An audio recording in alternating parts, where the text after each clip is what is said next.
Welcome back. In this video, we will learn about Python Booleans and comparison operators.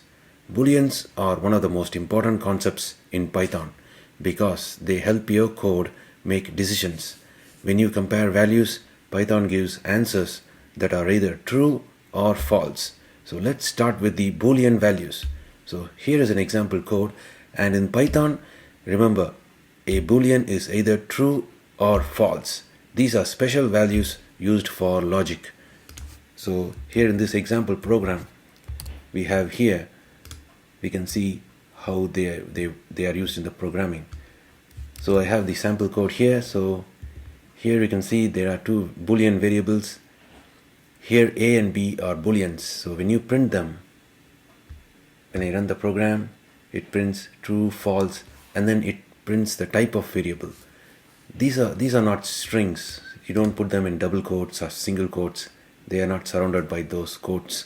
So these are real Boolean values, and you can check the type of the value by using the type, and Python will print the class of the variable is bool.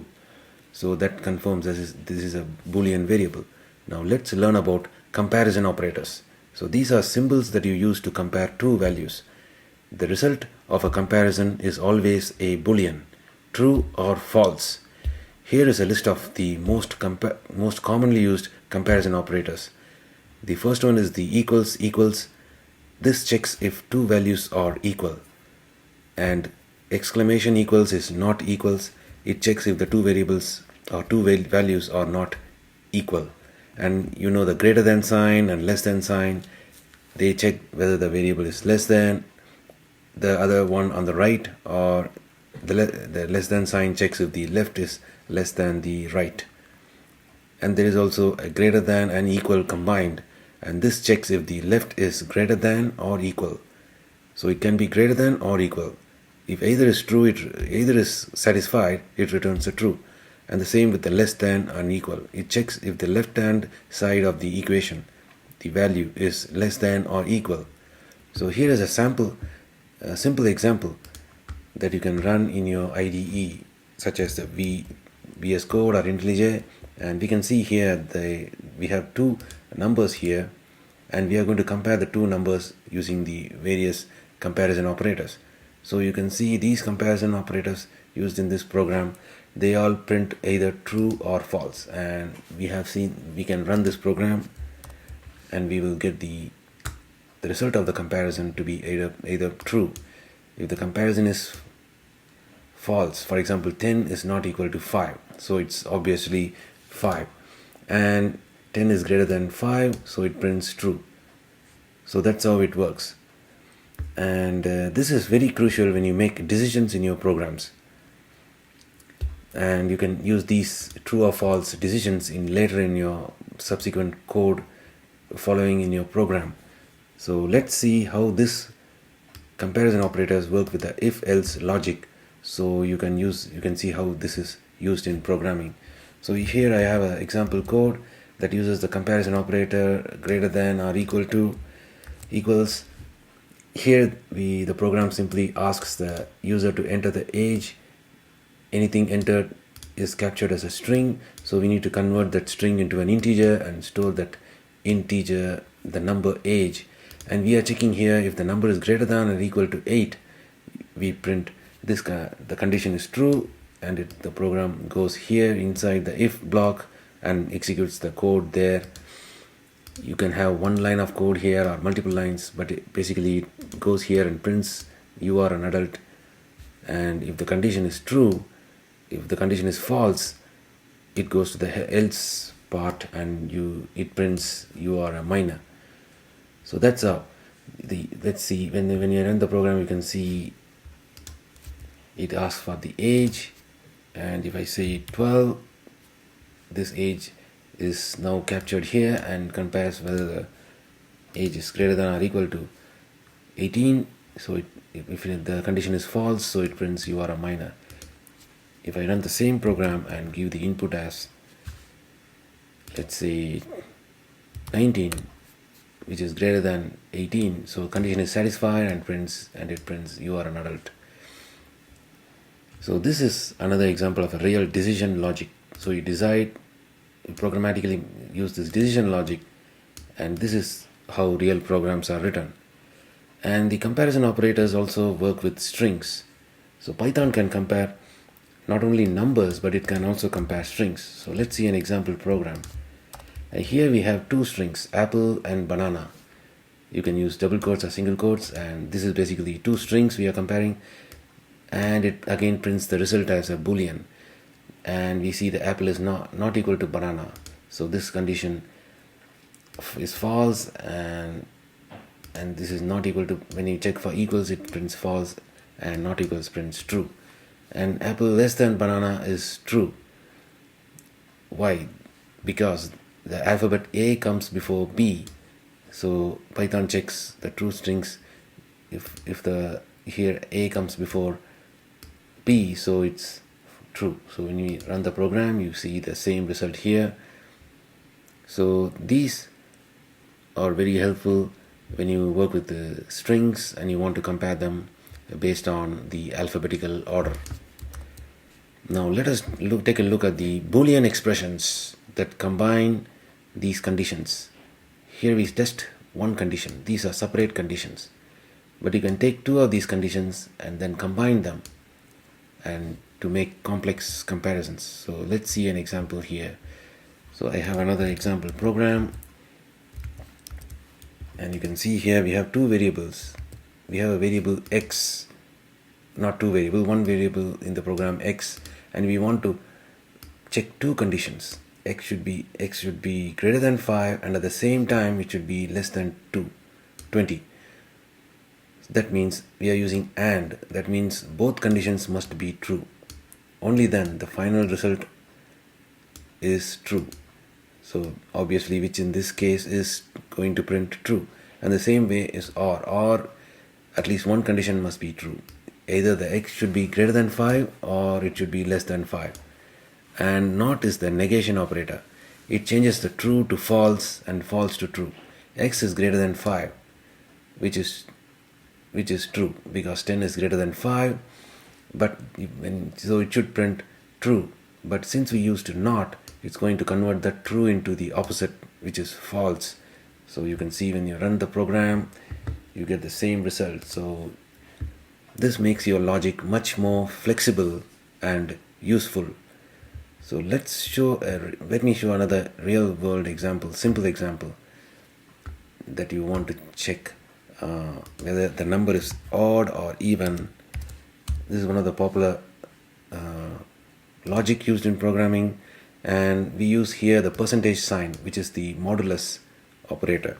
So we call this as modulus, and you might have heard it before, but this is how it is called, the modulus operator, and this checks if the number is divisible by 2 with no reminder.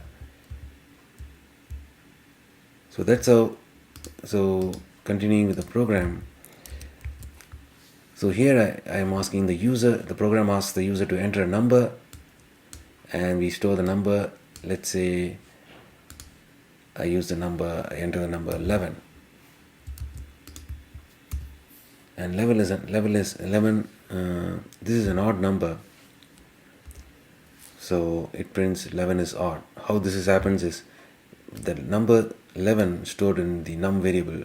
When you do the modulus of divided by 2, we get a reminder as 1.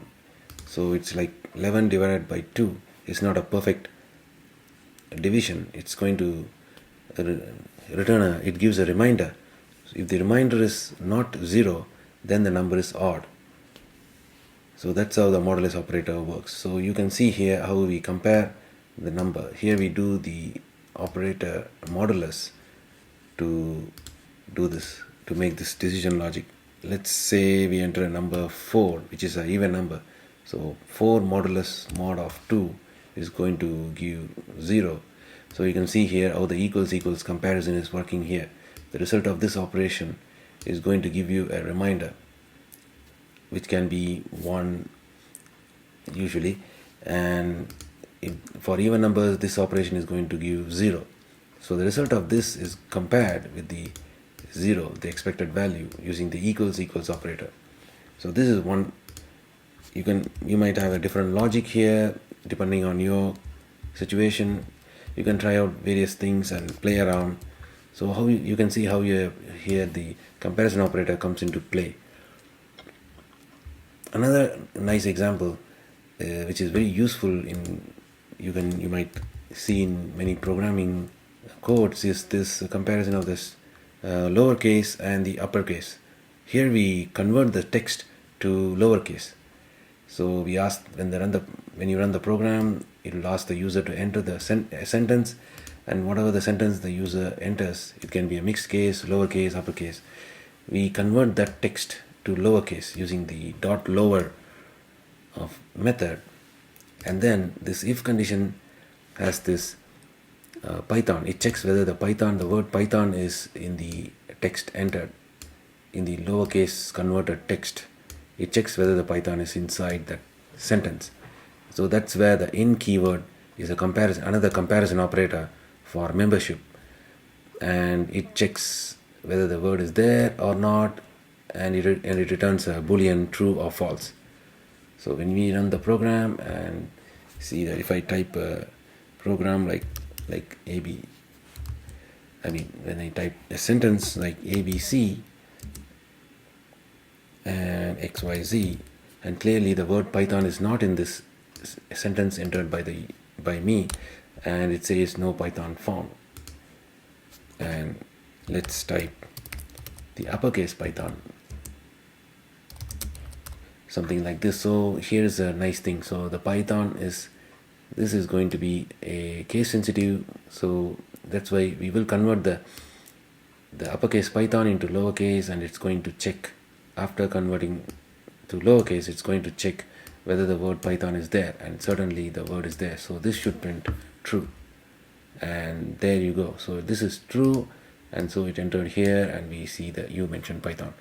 So let's quickly summarize the main ideas we learned in this video.